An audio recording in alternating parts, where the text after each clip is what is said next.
Welcome to WagerTalk TV. I am Kelly Stewart, joined by one of my favorite guys over at WagerTalk. That's right, the Greek gambler, Gianni Karalis. You guys may have also seen him on a little program, maybe with the UFC, maybe not. That being said, I wanted to have VR on because he's no longer on Bet On It. So he's taking some questions from our audience. So if you guys have a question, make sure you tweet him. But don't forget to tag me so that we can get it featured. VR, one of the questions that I get a lot is not only because you sell picks over at WagerTalk, but because you have so many picks. And it's not for everyone, right? You were talking about another video as far as flat betting versus unit size or percentage size like we do at WagerTalk. And I've realized in this last video, I truly am a low volume bettor, and especially in comparison to what I used to be. On Sundays, you may see 2 or 3 plays from me. College football, on a really good day, you may see 7 or 8. And it used to be back in the day, 10, 15, 20 games on a Saturday because I didn't know how to differentiate either what my edge was or which one I liked more for whatever reason. So please explain to our audience the difference between low volume, which is me, and high volume betting and how they should manage that in terms of a bankroll. Great question. And again, I can't stress it enough. I do what works for me. As far as in the pick selling industry, it's a negative. I should be putting out 3-4 picks a day, promoting the hell out of them, being profitable and selling my ass off because most recreational bettors panic when they see the volume that I fire. But I can't do it any other way because that's how I become profitable. And I'm not going to sell out to my subscribers that supported me all these years just to make a little more money now that I built a brand. It's not happening. I'm sticking to what's worked for me, but it doesn't work for everyone. And that's why, even so you understand, I'm not touting. I even urge bettors, stay away from my stuff. Like, it's not for everyone. It's for experienced bettors. It's for experienced traders. It's for guys that are willing to do their own handicapping, and then they want to know what the sharp sides are and confirm so they have more confidence. It's a different game.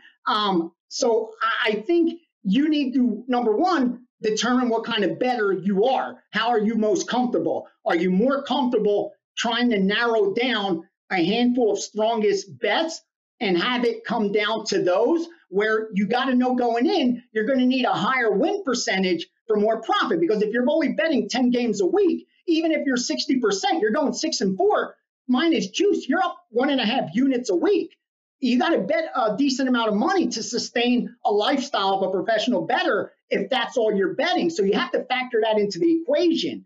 And again, if you overbet, you're going to go broke. That doesn't mean it's wrong. It's just that you need to, if you are a low volume bettor, that shouldn't be a reason to bet more. That's where the disconnect comes in. And I think where bettors make the mistake is if they buy my package and I have 10 plays, let's say they have $1,000 and they buy my package that has 10 plays. They're $50 bettors. They're going to bet all 10 for 50, 50, 50, 50. They put out 50% of their bankroll. Definitely not something I recommend on just one sport, and especially just on 10 plays. But regardless, and then let's say they go over to you, they buy your package, you only have 3 plays. They have that same 1,000, so now they're going to bet 150, 150, 150. 3x on those plays. Those matter so much more than these. The results of those 3 have to be so much better than the results of this. That's why I always say, when you look at a capper's last 10, last 30, last 50, ask yourself, is it sustainable?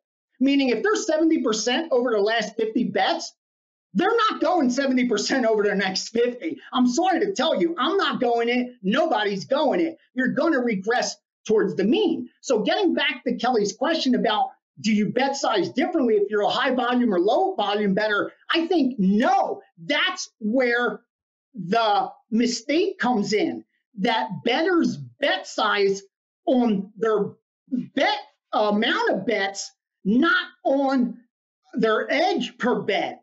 That's the only thing you should be betting. So if your edge is the same, whether it's 3 bets or 10 bets, why would you bet size differently when it's only 3? What gives you more confidence to bet heavier on 3 than opposed to when you have 10? What, the edge is bigger on those 3? What? Tell me how. Give it to me. Quantify it. Go ahead. You're not going to be able to.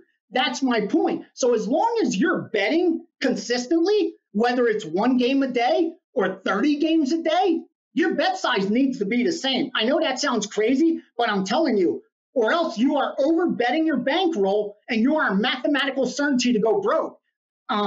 There's nothing wrong with low volume. I know a lot of guys that make a ton of money betting low volume. I envy them because they only narrow down to a couple games a day, fire, and that's it. But these guys that are profitable aren't 10xing these bets compared to what they would if they had more volume. No. They're betting based on the size of their bankroll. And if it's 1 bet today, then it's based on that same percentage. If it's 10 bets, it's the same exact thing. That's the key. Stay consistent. The volume's not the problem. It's the consistency of bet size that's the issue. As long as you do that, whether you're a low volume bettor or high volume bettor and you have an edge, you'll be profitable. And that's all the goal's got to be. I love it. Words of wisdom from the Greek Gambler. Make sure you guys are following VR at Greek_Gambler on Twitter. You have a question for him? Don't forget to tag me and we'll try to feature it in some of our videos over the next few weeks.